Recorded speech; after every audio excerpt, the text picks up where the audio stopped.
국민 여러분께 저같이 아무것도 아닌 사람이 이렇게 심려를 끼쳐서 진심으로. 이곳은 강화문 특검 앞입니다. 지금 차 한 대가 들어왔습니다. 법무부 교정본부. 바로 김건희가 타고 있다는 바로 그 차입니다.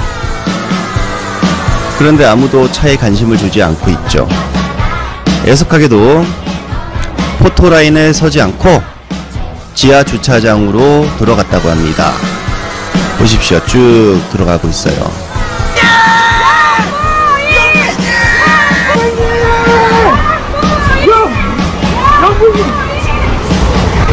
유튜브들만. 김건희가 지금 강화문에 도착했죠. 자, 그런데 지지자가 한 명이에요. 한 명. 김상진. 사람이 많아 보였는데 알고 보니까 이 스피커에서 나오는 소리, 김상진이 이렇게 틀고 있었던 거예요. 자, 그 차 뒤로 조금 들어와 보니까 자, 이렇게 또 모여 있어요. 자, 1명, 2명, 3명, 4명, 5, 6, 7, 8명 정도, 8명 정도 왔습니다. 찐 지지자들. 카메라에 비치지 않았지만 기사로는 나왔습니다. 사복을 입고 수갑 찬 채 호송차에 탑승했다. 특검에서도 수갑을 찬 채 들어갔을 것으로 보입니다. 과거 이재명 대통령을 테러했던 사건이 있었습니다. 김진성 기억하십니까? 그 배우가 김건희다 라는 육성이 나왔다고 합니다. 어제 있었던 기자회견 들어보겠습니다. 이거 만들려고 사람을 모집했다니까, 김건희가. 모집했다고요? 사람 죽인 사람을. 진짜요? 총선 100일 앞둔 지난해 2024년 1월 2일 발생한 이 테러, 만약 실패하면 민주당이 유리합니까? 국민의힘이 유리합니까? 다시 말씀드리면 작년 1월 2일 테러는 반드시 성공해서 이재명 대표의 목숨을 앗아가겠다는 살인 공작이었다고 판단하지 않을 수 없습니다. 반드시 이재명 대표를 살해하겠다, 그러한 목적하에 이루어진 이 정치 테러를 이렇게 수수방관하고 국가기관에서 오히려 뒷전에 밀어놓는 일이 계속돼서는 안 되겠습니다. 단 하루도 계속되어서는 안 됩니다. 이에 민주당 정치테러대책위원회는 국가의 기본 책무를 망각한 채 정치적 의도에 따라 사건을 축소하고 은폐한 책임자들을 강력히 규탄하며 다음과 같이 요구합니다. 첫째, 국정원은 국민의 생명과 안보를 책임지는 정보기관으로서 정치적 중립을 훼손하고 대테러 기능을 방기한 데 대해 국민 앞에 사과해야 합니다. 특히 김상민의 왜곡된 보고서가 어떤 지시와 경위를 통해 작성되었고 대선 과정에서 어떻게 활용되었는지 공식적인 진상조사에 착수해 주십시오. 대통령실에는 어떻게 보고되었는지, 총리실에서는 총리에게 어떻게 연결되어 있는지 그 전 과정에서 조태용 당시 국정원장을 포함한 관련 책임자들이 어떤 역할을 했는지 철저히 규명되어야 합니다. 아울러 문구용 커터칼 미수라는 허위 판단을 즉시 철회하고 이번 사건을 정식 정치 테러로 다시 지정할 것을 강력히 촉구합니다. 둘째, 경찰과 검찰은 이재명 대표 테러 사건의 배후와 공범에 대한 전면 재수사에 착수하십시오. 국정원 대테러 상황실의 축소 보고, 경찰의 증거인멸 정황뿐 아니라 최근 폭로된 김건희 배우설도 철저히 수사해야 합니다. 최근 김충숙 씨의 동거녀로 알려진 K씨는 김건희가 이재명을 죽이기 위해 사람을 모집했다는 충격적인 증언을 한 바 있습니다. 이에 대한 철저한 수사를 통해 사건의 전모를 밝히고 책임자를 처벌하십시오. 셋째, 국무조정실과 총리실 산하 대테러센터에 요청합니다. 국무조정실에서는 당시의 사건의 테러 미지정과 보고 축소에 대해 전면 재조사를 실시하고 대테러 합동조사팀을 다시 가동하여 사건의 진실을 규명해 주시기 바랍니다. 이재명 대통령이 나라 재정 전략 간담회 자리를 주선해 국민에게 생중계로 회의를 공개하면서 진행을 했는데, 그런 가운데 처음 모두 발언에서 씨앗을 빌려서라도 뿌려야 하는데 라는 발언이 화제가 됐죠. 이 발언을 보수 언론지에서는 국채 발행을 하겠다는 거냐라며 앞다투 다뤘는데, 오늘 회의의 주제인 나라 재정 전략, 그 의미를 생각해보면 전체적인 맥락이 왜곡된 보도이다라는 강유정 대변인의 얘기가 있었습니다. 한번 들어보시죠. 네, 안녕하세요. 한국경제신문 김형규 기자입니다. 오늘 오전 간담회에서 대통령께서 씨앗을 빌려서라도 뿌려야 된다라고 말씀을 하셨는데, 이게 국채 발행을 시사하는 것인지, 또 가능성이 있는지 여쭙습니다. 네, 그 뒤에 말이 더 있었는데 앞에 말에 대한 좀 제 느낌으로는, 제 해석으로는 과한 해석이 아닌가 싶습니다. 씨앗을 빌려서라도 파종을 해야 수확을 할 수 있는데, 그렇게 하면은 워낙에 좀 오해가 있으니, 재정을 조금 더 낭비되는 부분을 줄이고 효율적인 재정 운영을 해야 된다. 그래서 오늘 이런 간담회를 한다라는 모두 말씀이었습니다. 그래서, 네, 그 뒷부분에 대한, 제가 인용된 기사도 있었는데요. 잠깐, 제가 바로 찾아서 보기는, 네, 제가 바로 찾기는 좀 어렵네요. 네, 아까 제가 그것까지 인용한 기사들도 꽤 많았습니다. 그러니까 그 앞부분이고 그 뒷부분까지 보면은, 그래서 오늘 이런 재정 간담회, 그 재정을 좀 더 낭비성 재정을 줄이고 또 효율적이고 또 의미 있는 재정을 만드는 것에 대해서 이렇게 간담회를 연다라는 모두 말씀으로 이어졌습니다. 모두 말씀 다 들어보시면 그게 꼭 그렇게 들리지 않는다는 말인 건 이해하실 수 있을 거라고 봅니다. 대통령께서 입장하고 계십니다. 큰 박수 부탁드립니다.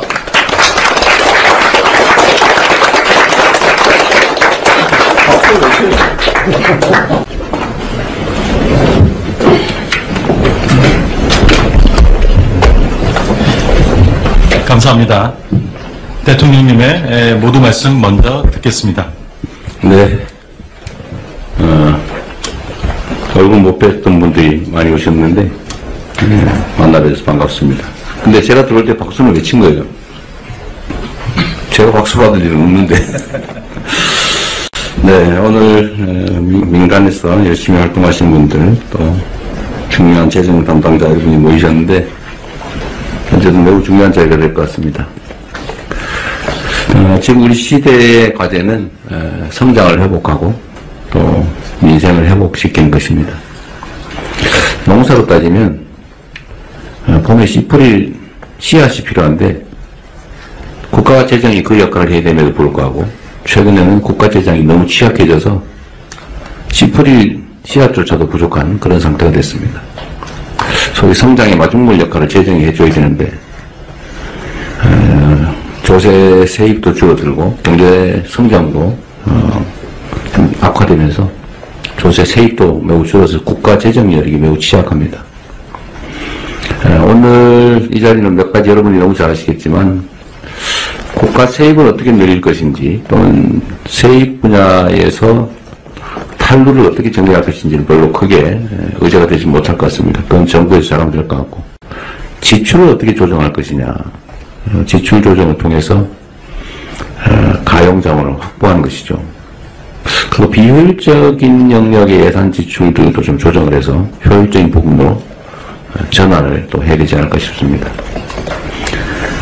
지금 우리 정부가 하고자 하는 진짜 성장, 민생 회복을 위해서 현재 예산이 가지고 있는 문제점들을 잘 살펴보고, 또 절감할 수 있는 거, 전환할 수 있는 거, 또는 효율적인 부분을 어떻게 늘려서 진짜 성장을 이뤄낼 것이냐, 민생을 어떻게 회복시킬 것이냐를 논의하게 될 것 같습니다. 좋은 의견 많이 내주시고요. 여러분이 내주신 의견은 이번 예산 편성에서 제대로 잘 반영하도록 하겠습니다. 저도 이제 국가 살림을 하다 보니까 해야 될 일은 많은데 쓸 돈은 없고 참 고민이 많습니다. 지금 상태에서 밭은 많이 마련되어 있는데 뿌리 씨앗이 없어서 밭을 묵힐 생각을 하니까 참 답답해요. 그래서 이 씨앗을 옆집에서라도 좀 빌려오든지 하려고 그러니까, 왜 빌려오냐? 있는 살림으로 살아야지. 이것도 주장하는 사람들이 있어요.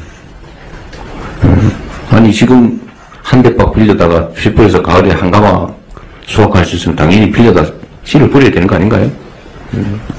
근데 이 점에 대해서도 무조건 빌리지 마라. 있는 걸로 살아라. 이거 농사를 못하게 되겠죠. 이런 점들에 대해서도 우리 함께 고민해보면 좋겠습니다. 자, 대통령의 모두 발언 이후에 국가 재정 전략 방안, 효율화 방안에 대해 많은 의견이 나왔습니다. 재정 지출 구조조정 개선을 위해 몇 가지 방안을 내놨는데요. 먼저 석탄산업 관련해서 예산이 2030년까지 1,300억 원이 책정이 되어 있다고 합니다. 뭐 폐광 보조금, 채굴 보조금 뭐 이런 식으로 예산이 책정되어 있는데 이 부분도 줄여나가자.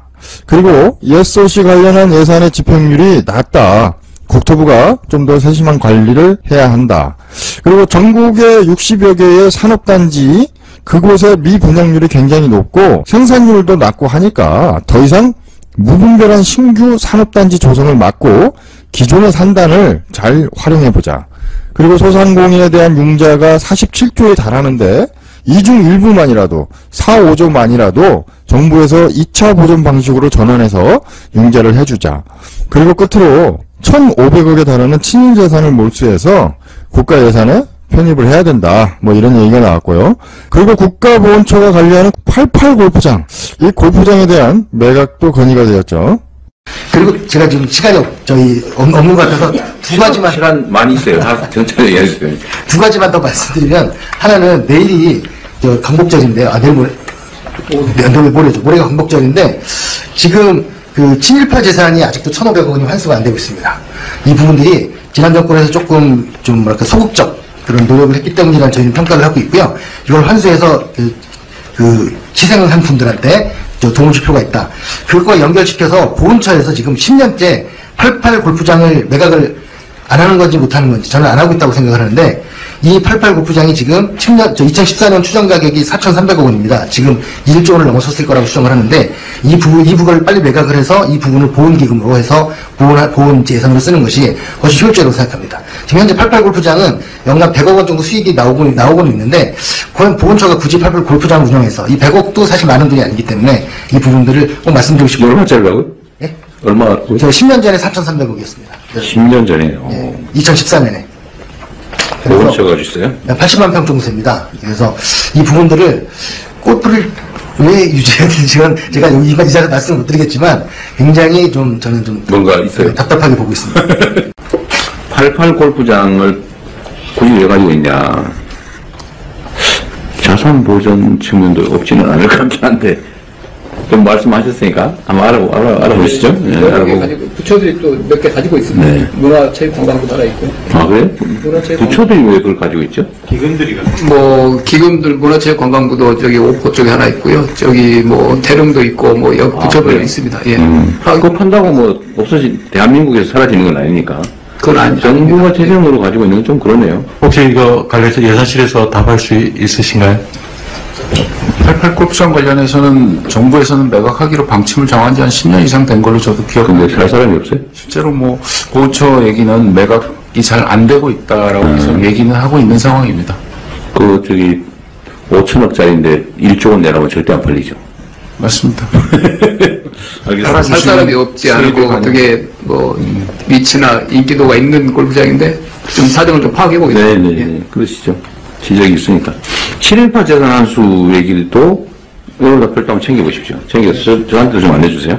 네. 저는 이런 예산의 대규모 구조조정 문제는 정책 문제라서 사실 그렇게 어렵지 않거든요. 이거보다는 소규모 예산들 있잖아요. 소규모 예산. 당연하게 집행되고 있는 소규모 예산 중에 지금 시대에도 이런 걸 굳이 해야 되나? 이게 과연 다른 사업보다 효율성이 있나? 또는 이 돈으로 차라리 새로운 사업하면 훨씬 더 나을 텐데, 이런 걸 찾아내는 게 중요하거든요. 그건 사실 공무원들 입장에서 못 찾아내요. 찾아내더라도 그 저항이 있죠. 이해관계가 있어가지고 쉽게 결정 못 하거든요. 그래서 그건 공직사회가 나빠서 그런 건 아닌데, 제가 볼 때는. 하기 어려워요. 누군가 지적해줘야 되는데. 근데 왜 여기 여성 참석자가 두 분밖에 안 됩니까?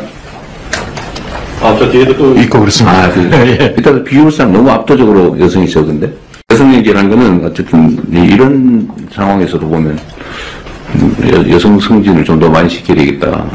여성 참석자를 좀 더 늘려야 되겠다. 이런 생각이 좀 들었습니다. 예산 정책과장 저 뒤에 있는데 여성 발언 한번 하세요. 여성 정치권의 넘버 2입니다. 거기서. 아, 그러세요? 왜 뒤에 앉혀놨어요? 발언 안 하려고.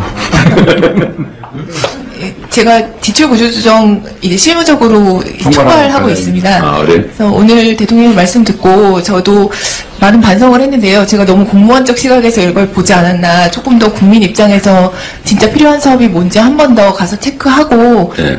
더 이 국민 입장에서 효능감을 높일 수 있는 그런 내년도 예산이 될 수 있도록 한 번 더 점검하도록 하겠습니다. 네. 실제 성과를 내가 조기 승진하는 방향을 한번 검토해보겠습니다. 네, 다들 애쓰셨습니다. 고맙습니다. 네. 네, 감사합니다. 이것으로 오늘 간담회를 모두 마치겠습니다. 감사합니다. 고생했어요. 얼마나